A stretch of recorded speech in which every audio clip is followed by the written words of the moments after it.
All right. Good evening and welcome to part one of a three-part series. My name is Molly Henricks. I am the coordinator of school safety and risk prevention at the County Office of Ed. By trade, I'm a marriage and family therapist. I've been working in San Mateo County for over 10 years now, I believe, and working with youth in particular for about 18 years in various different capacities. In my role at the County Office of Ed, I also oversee our Mental Health School Services Act grant, which was a grant that about half of our districts benefited from, that helped embed some mental health supports across the county. It also brought us the Community Resiliency Model, which is a trauma-informed evidence-based training that I'm going to be going over with you today. Luckily, we are fortunate enough that I'm able to not just keep the training to the districts that were in the Mental Health School Services Act grant. So I'm very happy to be here with you and the parent organization for Belmont-Redwood Shores, and looking forward to seeing you 2 more times after tonight as well. Like I said, the Community Resiliency Model is an evidence-based practice or evidence-based training. It was created by Elaine Miller-Carras, who is out of Southern California, and she runs the Trauma Resource Institute. And she was able to, along with her colleagues, train 25 of us here in San Mateo County with the idea that the 25 trainers in San Mateo County, and we've had about, I think, 10 more trained since then, 2 years ago, we would be able to give this training to every school district, to all of the teachers, to all of the parent organizations and family communities, but also to the students as well. So I've been fortunate enough to be able to work with Belmont-Redwood Shores, in particular different schools, a couple of them, to train the teachers so far, and I look forward to being able to train the rest. So happy to have you here today. Please, if you have any questions, feel free to dump it in the questions and answers, and I'll try to get to it if it's a question directly to me about the training or about the content. And if I can't get to it right away, I will pause throughout the presentation and take a look. First things first, I find it really important to kind of define what resiliency means as far as the framework that we're operating in today. So the way resiliency is defined by Elaine Miller-Carras and for the sake of the Community Resiliency Model is up here on the screen. Resiliency is an individual's and community's ability to identify and use individual and collective strengths in living fully with compassion in the present moment and to thrive while managing the activities of daily living. I really like this definition of resiliency because I feel like it doesn't put the onus directly on only and solely on the individual, but really the community. And I think it's wonderful that we have 52 participants for a weeknight when I can, as a parent, I have 2. I can, school-age boys, I can empathize with what it took for you to get here tonight, even by Zoom, because you're locked in some room trying to hide away from your children right now. So thank you for joining us and for taking the time out. But I like how it really defines that there is some reliance on the community's ability to bounce back, the ability to just get through the day too. It's not about overcoming and becoming the next president of the United States or something that we deem as a society as great. It really is just about living your life to the fullest, and that's what resiliency is. The reason why we define resiliency is because we talk about the resilient zone. And if you think about the resilient zone as being where you can live fully, right, and take care of your acts of daily living, what you need to get to or get through during the day, it's a good way to look at what the resilient zone is, and it's helpful in being able to define what the resilient zone is. A lot of people call it the okay zone as well. Either one works. But the concept of the resilient zone is that throughout the day, we'll have ups and downs. And as long as we can stay within our resilient zone, we can then function and take care of what we need to take care of, right? Our acts of daily living. The goal with CRIM, excuse me, the Community Resiliency Model, is to help us as we learn CRIM and practice CRIM to widen that resilient zone. If you think about, and when I was first taught CRIM, it was in the middle of the pandemic. It was actually 2 years ago. This month, 2 years ago, I was at home and trying to work from home, as many of you did, with small children. They were first graders at the time, bouncing 2 different classrooms, and with a spouse who also worked in education, trying to navigate that. And I could tell you that my resilient zone was very, very narrow. I was not able to function very well, and I kept getting knocked out. And it was my supervisor who brought CRIM to me, who was trained in CRIM before I was, and said, let me show you something. Do you mind taking some time out to practice something with me? And she showed me this, and I was able to, it didn't miraculously change the pandemic. I was at home for 2 more years, or a year and a half after that. It didn't change that, but what it did was it helped widen my resilient zone. So it helped me be able to function throughout the day better in the circumstances I was in. And I'm hoping that with what I can give you today is a little bit of that as well.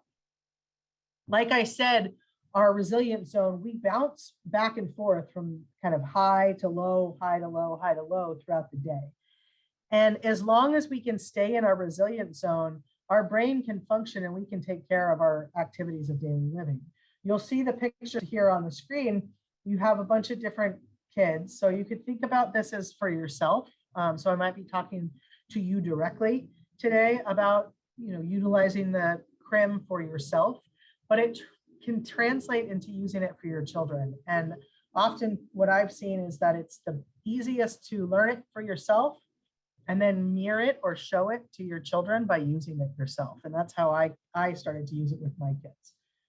You'll see these images that you can go throughout your day, and you could be calm or worried or excited or happy or scared, and probably still take care of what you need to take care of throughout the day. And that's because you're floating within your resilient zone. What happens though, sometimes throughout the day, is as you're floating throughout your resilient zone, a stressful or a traumatic event might happen. I try to stay away from talking about traumatic events, just so not to trigger anybody, but if we talk about a stressful event, so today on the way to work, I live in Pacifica, I work in Redwood Shores, and there was a lot of traffic, obscene amount of traffic actually. And I was already late and already frustrated that I was late. And I got on the freeway and I noticed myself, the minute I saw the brake lights and the bumper to bumper traffic, I got knocked out of my resilient zone because something stressful happened. I started to worry about whether or not I was going to be late for my next meeting. It's on Zoom. I don't like to take Zoom calls from the car because then I can't really participate. I don't want people thinking that I don't care about that meeting.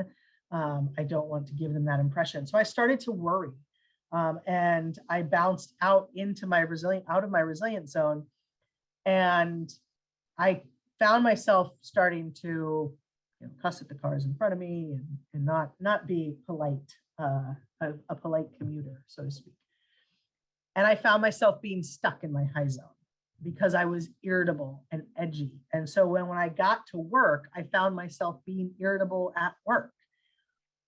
When I recognized what had happened, I recognized that I was outside of my resilient zone.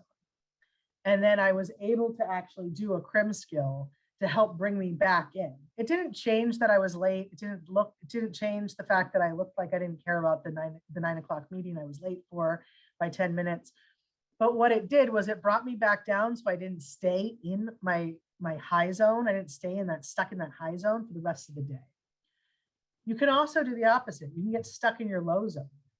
And when we get stuck in our low zone, we might express feelings of sadness or feeling isolated. We might be overly exhausted or show signs of depression. Not talking about clinical depression, although that could be very much could happen as well. But I'm talking about just that kind of funk. When you're in a funk, you can't pull yourself out of it, and everything starts to go wrong. I notice it a lot. I notice that traffic knocks me out of my resiliency zone, but then it's one thing after the other that starts to pile on. So traffic gets me late for picking up my kids. My kid makes some comment about how I'm a horrible parent because I'm the last to pick them up from daycare. And, you know, then I feel guilty, but I'm also mad that they talk to me that way, and I'm frustrated. And so it just keeps kind of knocking me out and keeping me up here. And so the idea of utilizing these CRIM skills, and I'm going to teach you 2 today, and then I'm going to teach you 2 next time, and I'm going to teach you 2 the last time, but we'll go through all of them as a refresher next time and the time after. But the idea of teaching you the CRIM skills is that when you notice you get knocked out of your resiliency zone, you can get back in it. And I'm going to talk to you a little bit about science. I'm sure there's a lot of you on the call that know a lot more about science than I do. Bear with me. And if you feel like embarrassing me, please do it privately in the question and answers. But I'm going to talk to you about how the science actually works in our brain, and how we can fool ourselves to, before we even get knocked out of the resilient zone, to recognize that we're getting there and to pull ourselves back down and to stay in the resilient zone. Because the concept of CRIM is to really help you widen that. And so by practicing those CRIM skills before you get knocked out of your resilient zone, it helps push your ability to maybe be upset and be up here. And my cursor is right here in the kind of the higher area of your resilient zone, but then be able to come back down without getting knocked out. And practice is what's going to actually make it perfect, right? So practice is what's going to train your brain to actually do this without you even thinking. Some of the common reactions, because people are like, well, what other common reactions are there when you get knocked out of your resilient zone? Or, you know, that you might see in children that get knocked out of the resilient zone, because they might not say they're feeling overly anxious, edgy, irritable, or angry. They might not exhibit road rage or swear at traffic like an adult who's not, or myself, that's knocked out of my resilient zone. But here's some of the ways that we might respond to being knocked out of our resilient zone. So we might respond by thinking a certain way, right? So when we have thoughts that are distorted, or we have thoughts where we're dissociating from actual reality of what's happening, it might be that we're knocked out of our resilient zone, and that's what's happening. You know, obviously the extreme suicidal and homicidal thoughts being the extreme part of that. We also might have emotional response, right? I think this is one of the more common ones that I experience, where it's the feeling of grief or guilt or shame is our emotional response to being knocked out of our resilient zone. With children, I see a lot of behavioral, right? So what's the reason behind the behavior? That's something that we say all the time, right? What's happening behind the behavior? So they might have tantrums. You might see some violent behavior or some aggressive behavior in them, and you're wondering what's going on. Well, it might be that they're knocked out of the resilient zone and they're not able to kind of be able to maintain their resiliency, and they're being okay because they have been knocked out and they don't have the skills yet, until you can turn around and teach them to get themselves back into the resilient zone. So these are the common reactions of somebody who is outside of their resilient zone, whether it's being in the high zone, right, stuck in their high zone, or being stuck in their low zone. You might see physical, relational, behavioral, spiritual, cognitive, or emotional responses, or emotional kind of behaviors or symptoms that denote that the person that you're dealing with, whether it's yourself or your children, are outside of their resilient zone. Now, if we think about how we would come back into our resilient zone and what we might do to get back in there, we can look at those same categories and think about what are possible resiliency reactions during or after a stressful or traumatic event that would show us or let us know that the CRIM skills that we were taught today and in the subsequent sessions are working, and that we're able to actually utilize them and we're staying in our resilient zone. So I know the chat is disabled, but you could feel free to use it in, put it in the question and answers.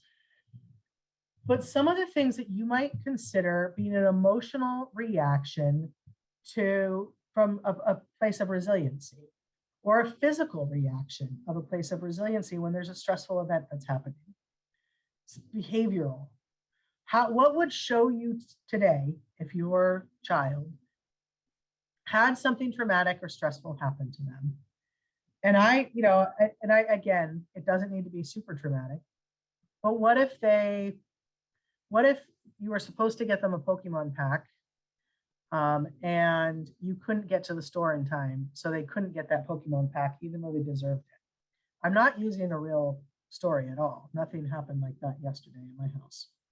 But what do you think would be a common reaction, behavioral reaction of your child if they were able to stay in their resilient zone during being told they could not get the Pokemon pack that they were promised? Anybody want to care to guess in the question and answers? There are no wrong or right answers, but thinking about your own student, what do you think, or your own child, what do you think, how would they respond? Or how would you respond?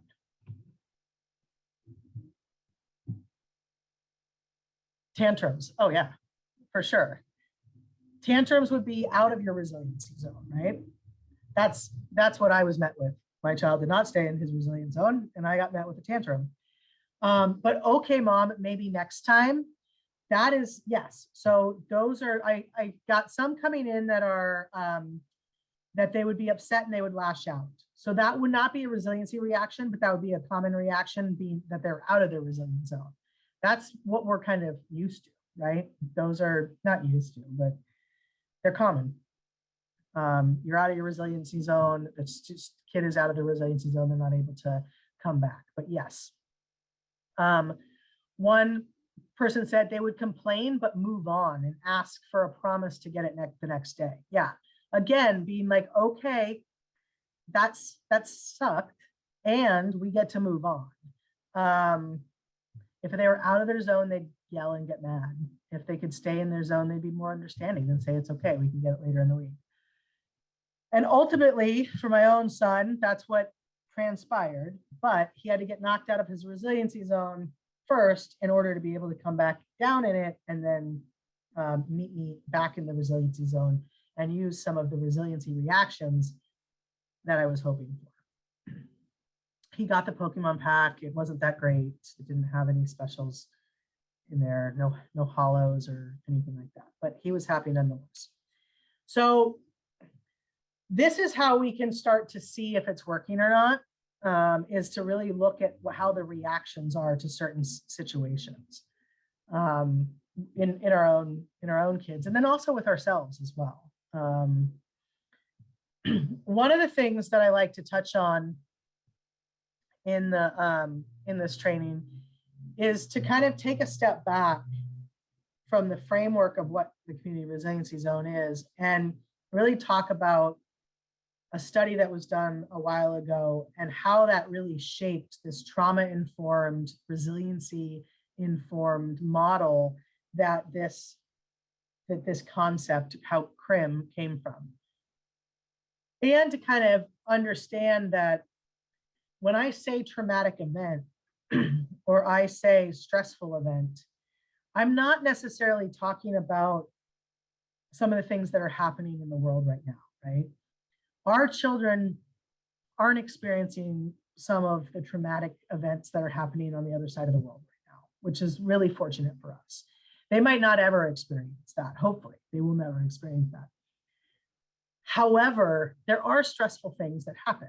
And so it's broken up into 3 different categories. The first is household ACEs.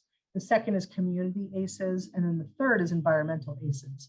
ACEs stand for adverse childhood experiences. And in 1996, Dr. Folletti and Kaiser Permanente did a study in San Diego looking at predominantly white middle-class college-educated folks and asked them to answer a 10-question survey about whether or not they had experienced any of the things that are up on this tree before they were the age of 18. It's pretty heavy stuff that they were asked to, but what they found was that it correlated if you had yeses to this, the more yeses you had to what's on that tree, the poorer health outcomes you had. And it was a long study. It's been replicated multiple times with over 1 million people. And it's proven to be the same regardless of where you came from, what part of the world you're in, what your socioeconomic status, your race or ethnicity, your language capacity is. It's been replicated. And it's shown that folks who experience adverse childhood experiences, right? Having a family member incarcerated, going through a divorce, and when I mean divorce, I'm talking a nasty one, not, you know, the 2 parents agree and separate and go their own way and show love and support, and all the kids seem fine. Homelessness, parental mental illness or drug abuse that was left untreated. So really important that it's the untreated portion of that, that's the stressful or the traumatic event. And then of course, abuse of any kind or witnessing abuse.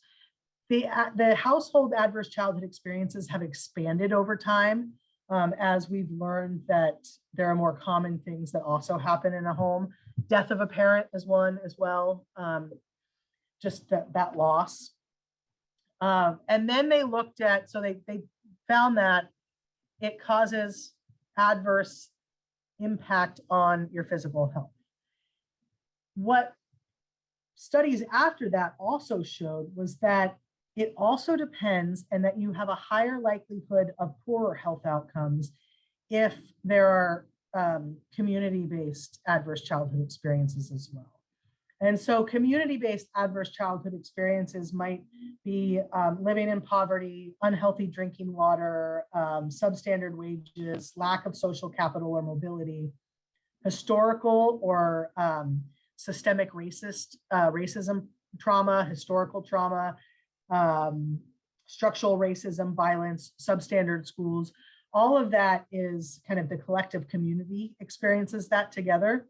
And that's also an adverse childhood experience. So on top of what's happening in the home, it's also the roots and the foundation within our community that can have these lasting impact on us. And what we've found in the last 20 plus years is that we are seeing a third kind of category of adverse childhood experiences, in that being environmental. Particularly here in California, particularly in the last like 5 years, with the wildfires, the smoke days we've had, our drought, our record heat. We've had, inclement weather that has really forced us to need to open up shelters so people can have air conditioning, and we've had power outages due to it. All of that being linked to the climate crisis and also being linked to natural disasters have an adverse impact on us. And in particular, what we're seeing, and what myself and a colleague at the County Office of Ed, our coordinator of environmental sustainability, is climate resiliency, what we're seeing is that our students now, especially in high school and middle school, are having poorer mental health outcomes due to this third adverse childhood experience, due to climate change and the natural disasters that are occurring. So, like I said, I'm over school safety, so I do a lot with natural disasters, and my colleague who's over environmental sustainability and climate resiliency does a lot around climate change. And we got to talking one day, and she was alarmed at how many of the students that she worked with expressed thoughts of suicide due to what's happening in the world, climate change wise. And then 2 years ago, you didn't, we got smacked with kind of this other environmental stressor, and that was the pandemic. And we are seeing it very strong this year, with students coming back to being in person, with masks coming off and being able to see our students' face and what they're experiencing, with kids coming back and connecting back with their school environment, that they are struggling mentally, wellness-wise. And so what better opportunity to spread the community resiliency model and give them some of these skills. And like I said, I've been able to do it to some classrooms, and the response is great. The kids eat this up. They really are responsive to it. It's so simple. They don't feel like it's therapy. They feel like they have control and agency over what they're doing, and it makes them feel even better. Oops, too fast. Okay, so I talked about adverse childhood experiences. I could talk about adverse childhood experiences for the rest of the workshop, but I don't want to get stuck in the bad part of stuff, in the negative. But I do want to talk a little bit about toxic stress, on how toxic stress is really what we are seeing with all three of those adverse childhood experiences. What's typically coming out, even if you didn't experience some household trauma or community trauma, that you know about other people experiencing it, you know that your community or your community next to you has experienced it, and then the environmental traumas that are coming, and they're coming too fast. There's not enough support, too little support, and it's been for too long, and that there's too much of what's coming at you for too long.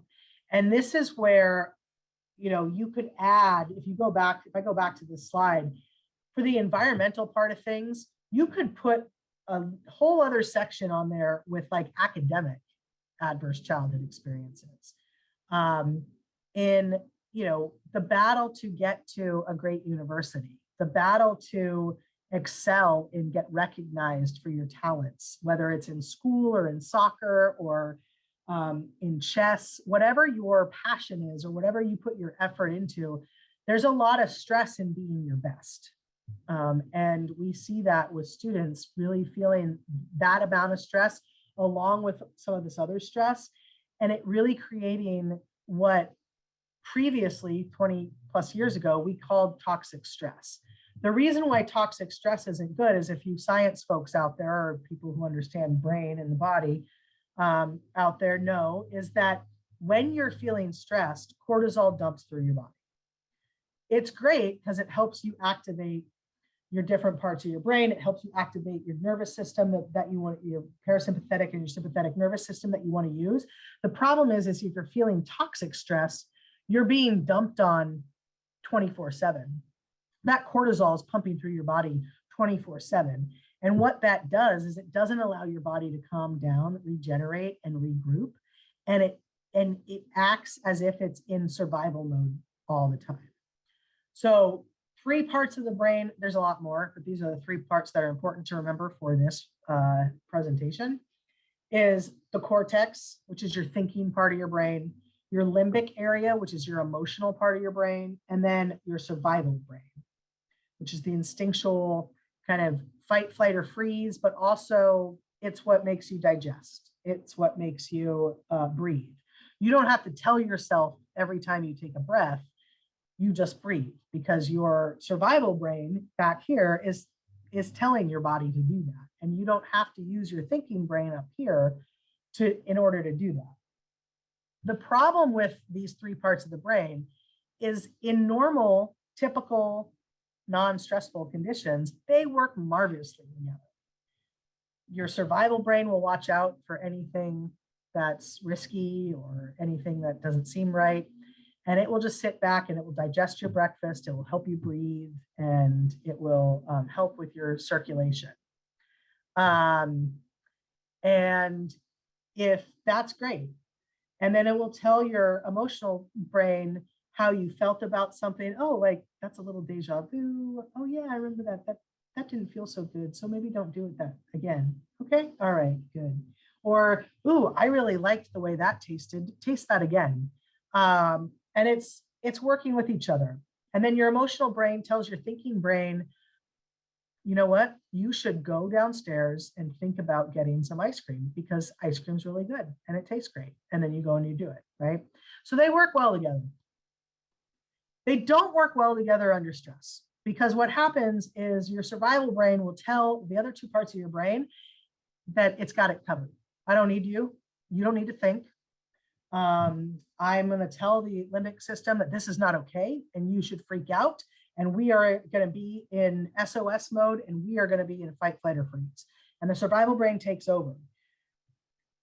Back in the day when a traumatic event meant life or death, like a saber-toothed tiger trying to tackle us and eat us for dinner, when we were cavemen and women, that was really great that our survival brain would tell us to run as fast as we can to prevent that from happening. The problem today is that oftentimes what triggers our survival is something that isn't necessarily a life or death situation, but it is something that will make us not feel okay. And it will trigger us into a survival that we need to protect ourselves. And it shuts down the emotional part of our brain and the thinking part of our brain. So we no longer use that. Can cause pretty big problems, especially in school environments when you've got kids completely being activated and using their survival brain and not actually using their thinking brain.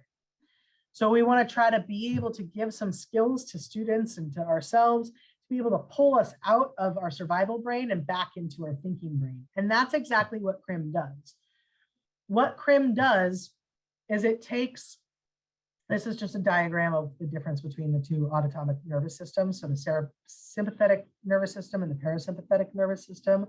One elevates us, one decreases us. And when they work together, it's great because we can get elevated and then decrease, right? But when we don't decrease is when we start to have problems. That's when the cortisol dumping happens, right? And we're just stuck in our survival brain. So what we want to do is utilize our survival brain for when we need to, but then utilize our thinking brain to get us back online or back into our resilience zone.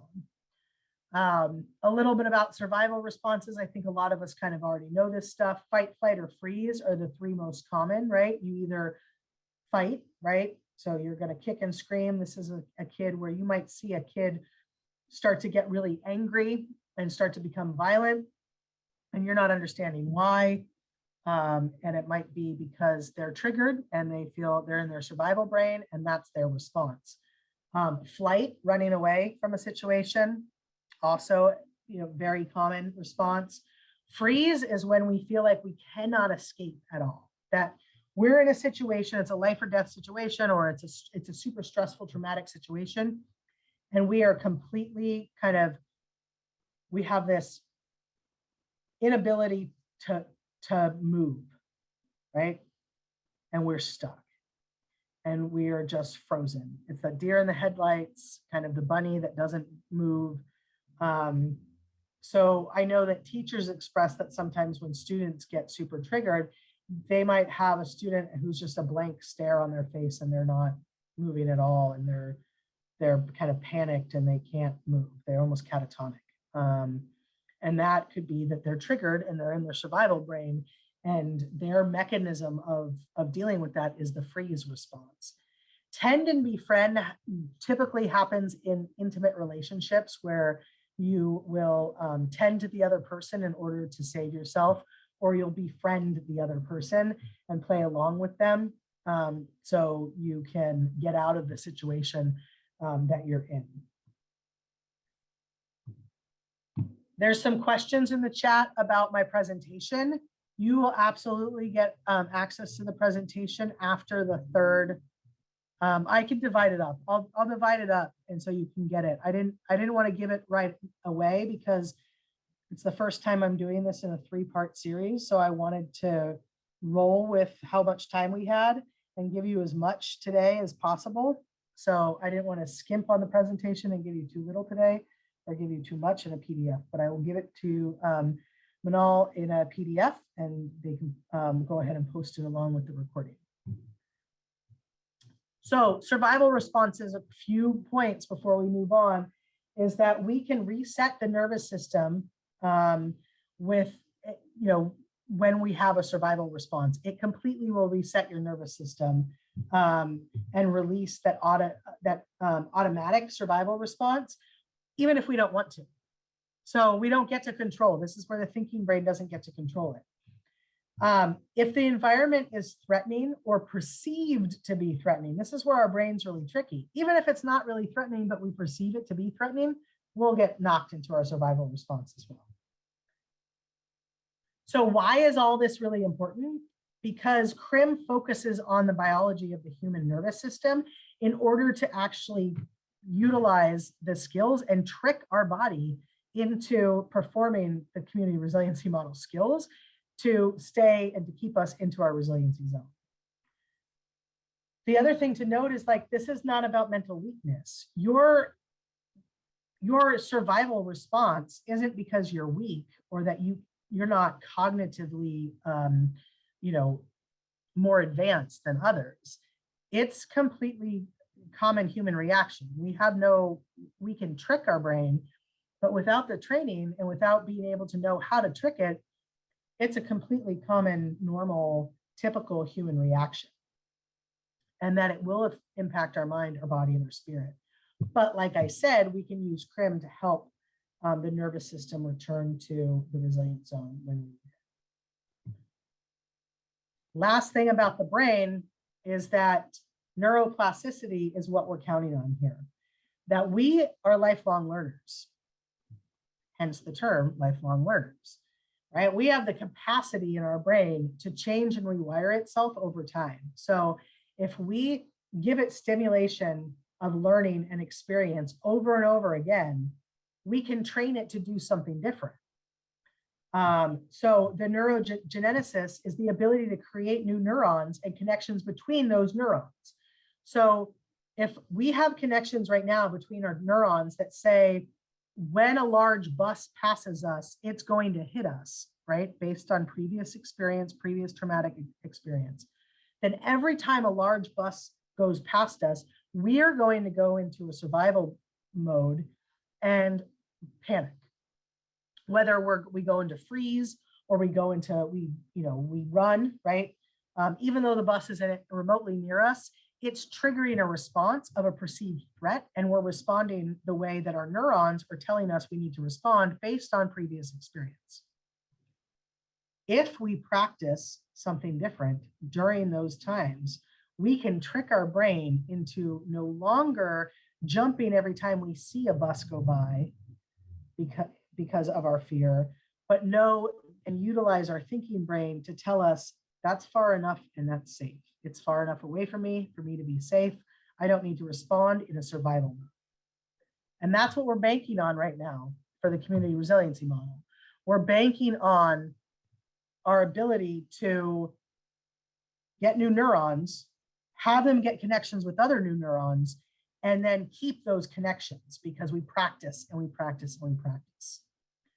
So kitschy little saying, brain cells that fire together, wire together. So if we start to fire those neurons and practice the community resiliency skills, they will get wired into each other and it will be an automatic response. And that's what we're going for here. And the reason why I'm training you guys first, and I'm not training your students first, is because the oxygen mask thing. In order for you guys to really, for parents to be able to help their kids, right? So if I'm knocked out of my resilient zone and I'm struggling, how do you think my boys are going to be able to cope with what's happening in the moment? Probably not very well, because I don't have my oxygen mask on. I don't have my ability to utilize my CRIM skills. I'm not doing that. And therefore, they're not going to be able to do it, or I'm not going to be able to help them do it because I don't have my own oxygen mask on. So this is another reason why we were training teachers first too, that we need the teachers to be able to put their resiliency mask on first, take care of themselves, right? They've had a really rough 2 years. It's not a great time to be a teacher right now. For those of you that are teachers on the call, thank you for being a teacher. But you know, they've had some things in the last 2 years, and them learning the community resiliency model and learning that like it's about taking care of themselves first. So in turn, they could do their jobs better and take care of the students, but they need to put their mask on first.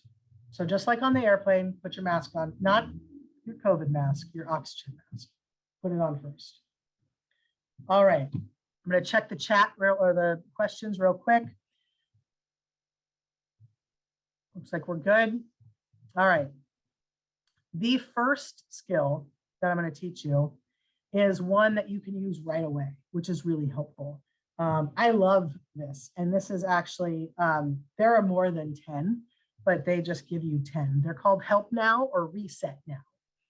And these are ones that I have practiced by myself and then turned around and given to my 8-year-old boys.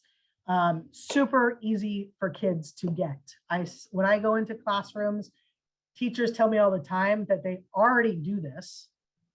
They just don't have the fancy name of CRIM and Help Now skill, but they already utilize skills like this or things like this in their classroom to help. Basically, the language is to help regulate, right? Regulate dysregulated kids. But what we're trying to do is help get us, right, ourselves and those around us back into the resiliency zone. So 10 ways, and then I'm going to tell you a funny story about an 11th way that I'm spreading like wildfire across San Mateo. But 10 skills. So listening to the sounds around you, counting backwards from 10. That works great for kids. Adults, we might need to up it to 20 or 25. Touching something in nature, if we have the opportunity to get outside and go into nature, touching something in nature can be really, really soothing, and it can help bring us back into our resiliency zone.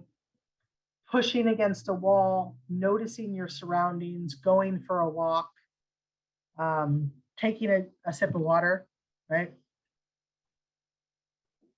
Focusing your attention on something you see, or feeling the temperature in the room or where you are. And lastly, touching the furniture. And the reason why the Help Now strategies work is because basically what they're doing is you are concentrating on doing something. So therefore, you're not concentrating on why you're knocked out of your resiliency zone. So if you're taking a sip of water, it's not just that you're taking that sip of water. There's more to taking a sip of water or a drink of juice or anything like that. It's about noticing how you feel when you do that. And it combines the next skill that we'll talk about. But when you touch something in nature, you're not just touching something in nature or touching a piece of furniture. So I invite you right now, let's try this. I like the touching the surface just because everybody has a surface around them right now. Whether you're driving in the car, listening to me on your commute, you're sitting at your desk at work or at home, or you're making dinner right now with me on your earbuds, you have a surface near you. So go ahead and take a moment and find a surface that you can touch, not the stovetop if you're cooking. Okay, go ahead. And touch it. I'm going to stop talking for about 10 seconds so you can think to yourself whether it's hard, soft. Is it cold? What's the temperature of the surface you're touching? Is it rough, bumpy, smooth? Think about the words you would use to describe what you're touching.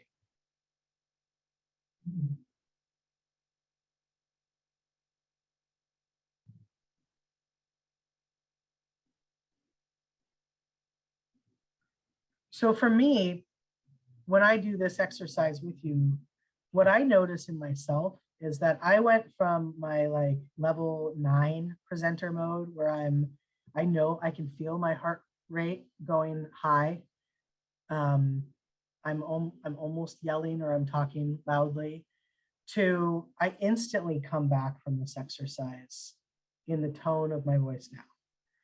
It's kind of without fail. I'll get back up, I'll get excited again, don't worry. But I get back down. And so for me, you know, the resiliency zone, I might be in high presenter mode, and then just doing a help now skill helps bring me back down a little bit. Helps kind of bring me into the center of my resiliency zone.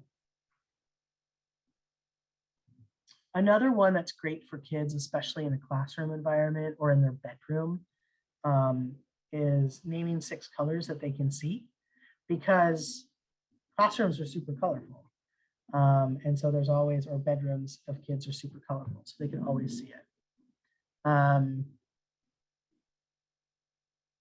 Tapping exercises, yeah, thank you. Somebody said tapping. I wish I could teach you guys tapping. I don't know how. But I've done it before, but I'm not allowed to teach you. So, but yes, kind of that same, the idea is that you could use the word grounding. What we're doing is we're not even going to a grounding exercise, because that takes a little bit more time. This is a help now skill, which you can do. So like naming 6 colors in the room. I just did it really easily. So when I teach teachers this, and parents, this is really good too. So when you're about to lose your cool on your kids because they did something or said something that was super uncool. Mine flipped me off the other day because that was something he learned. Thank you, friends at school.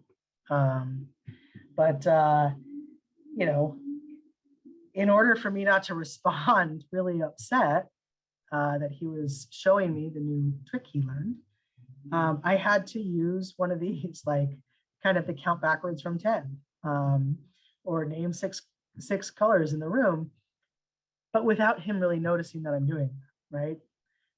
Because I want the upper hand still. I want him to think that like, oh, mom didn't react at all because mom's really chill and cool. And now I get to play the guilt card on him about how awful it was that he did that to me. And so then he feels bad and never wants to do it again. So help now skills are really easy to use without letting anybody know that you're using them. I use them all the time in Zoom meetings when my boss is telling me that I need to do more work, which I feel like is all the time, but in a good way. I mean, there's job security, more work, but it's really helpful in Zoom meetings when you get upset, or in a meeting itself, like as we go back to in-person meetings and they start to, you start to realize how wonderful Zoom meetings were when you could turn off your cameras, that we could utilize these skills to help us. This is a more physical one. This is great for kids. Sometimes they really need to release like the physical muscles in their body. And so just have them push their hands up against the wall, or push their hands, their back up against the wall. When I did this presentation to a middle school down in southern San Mateo, I had the kids come up with some of their own, and one, was like throwing a ball against a wall, listening to music really quickly, like reciting a lyric in their head that they really like. So kids will come up with some of their own help now strategies that they already might use. They just don't know what they're really doing, right, with using it. And so we just label it for them and put it into context of bringing them back down into the resiliency zone. When I asked the students, there were 7th and 8th graders, about it, one of the students raised his hand, this little guy, he's in 8th grade now, he was in 7th grade last year. He raised his hand and he said, "Oh, it's like peeling an orange." And I was like, okay, well, what do you mean by peeling an orange? And he said, well, when you take the orange in your hand, like you can experience what the orange feels like. So you're touching a surface because it's bumpy, but it's this little smooth. And then when you break into it, you can, smell what you're experiencing, right? Smell the orange. It's that, and then you have the taste on your tongue, that it's not the taste of the orange, but it's that taste of the dust that kind of comes out of the rind. And he said, and then you can listen to the peeling of the orange and pay attention to how that sounds and how the rind rips off of the flesh of the orange inside. And then your last help now skill is to take that orange and put it in your mouth and take a segment of it and feel the juice and, you know, eat the sweetness and experience that. And he's like, so it's like doing 4 or 5 help now skills all at the same time, and all you're doing is eating an orange. He was really proud of himself for thinking about that. I was amazed. I thought that was an awesome thing. I went and I did a parent night at another part of the county, and I told them about that. And it was a 2-part series. And a lady came back, a parent came back the next 2 weeks and said, every time I got upset, I just visualized peeling an orange and it helped me calm down because of how visceral the sensations are when you are peeling an orange that you can think about. So I want to add that as a new, like the 11th help now skill is peeling an orange. And so since the teacher has kept oranges in the back of her classroom for when kids start to feel upset or they need to take a moment, they go and they grab an orange, and because of masking and all that, they step outside the door and they get to peel it and eat it. So one, they get nourishment, which kids always need snacks, right, to focus better, but they also get that moment of being able to kind of be mindful. And that's really what it is, right? It's mindfulness, to be mindful of what they're doing to help calm their anxiety. And what it does is it takes them from being in their survival brain back here. And because they're concentrating on how it sounds, how it tastes, how it feels in their hand, and they're labeling those, they are activating their thinking brain and forcing their thinking brain to work. And they're utilizing the next skill without even knowing it. And so the next skill, and then our time is up, is tracking, and that's reading the sensations. So with the help now, you do something right away to get your thinking brain back online, right? That you're in your survival brain and you need to click over to your thinking brain. Part of doing a help now skill is then to be able to stay there, right? And to feel better and to stay in that resilient zone is to utilize this tracking, the skill tracking, to read the sensations that you're experiencing.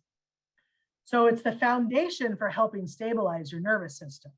I give you help now skills first because it's instantaneous and it's really more of a survival skill, right? In the sense of getting from your survival brain to your thinking brain when you need to be in it, because your survival brain is not going to do you any good for right now. That's when you want to use the help now. If you don't need to do it so quickly, tracking is a really good skill because you're noticing and paying attention to the sensations and what's happening inside your body. So this is taking mindfulness, like the 5-second mindfulness, and really being more mindful of what you're experiencing in your body. We want to pay attention though when tracking, rather than paying attention to the bad parts of what we're experiencing in our body. We want to only pay attention to either what they call the neutral elements or the neutral sensations, or the positive or pleasant sensations. We can name, oh, that's an unpleasant sensation, and move through that or move around it. But in order for us to kind of suck us back down into our resiliency zone, we need to pay attention to the pleasant or the neutral sensations. And then we want to sit there and stay there, right?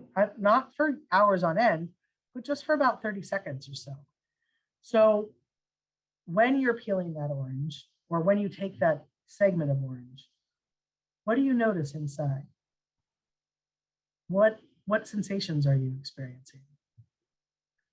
Are they pleasant, neutral? Those are the things that you would ask yourself during tracking. The other way is to help somebody track. So observing somebody, helping them, noticing that their body posture changes. I noticed that this is what therapists do. This is our trick, right? We'll bring up an uncomfortable situation or uncomfortable subject, and then we notice how you shift on the couch. And the therapist would be like, I noticed that when I bring up your mother, you shift from one side of the couch to the other and your face scrunches up. What's that about? What comes up for you when I mention her? Like, right? So that's what therapists do. You don't need to do therapy, but you can just notice how your body is responding to certain situations.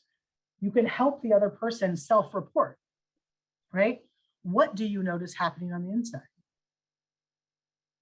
Do you notice that they're pleasant or neutral sensations? And then what do you notice while the other person is while you're talking to another person, right? So internal climate. When you're talking to somebody else, do you notice a shift in yourself? Is it pleasant or neutral? It was really difficult for me to not understand, but like grasp the tracking part of things, because I have feeling words because I'm a therapist, right? And that's what we've been taught to do, is these feeling words. How do you feel? I feel angry right now. Well, angry is an emotion, but it's not a sensation. The angry, if you have anger inside, the sensation might be that you feel that you're experiencing is hotness. That my breathing is rapid. That my heart rate is fast. That I have a sense of heaviness in my stomach. Those might be correlated to anger, but those are the sensations that anger causes within me. So wanting to use and give you some learning sensation words so you can practice this, right? And we're gonna do a quick practice right now, really easy to do. I'm gonna leave these up, actually. I'm gonna leave the words up so you can then think about it. So take your hands, smack them together, and then start to rub them back and forth really fast. And just rub them back and forth as fast as you can for about 20 seconds.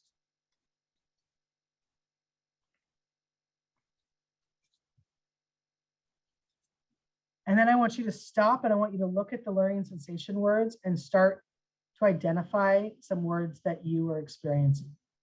What are some of the sensations you're experiencing?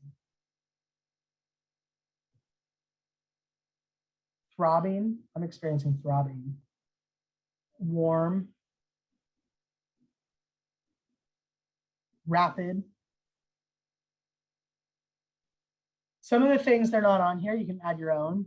What I notice is if I do a kind of a scan of my arms and my chest and my hands right now, I notice tingling in my fingers, a warm, pleasant sensation, right? Because we want to get back to, is that pleasant or neutral?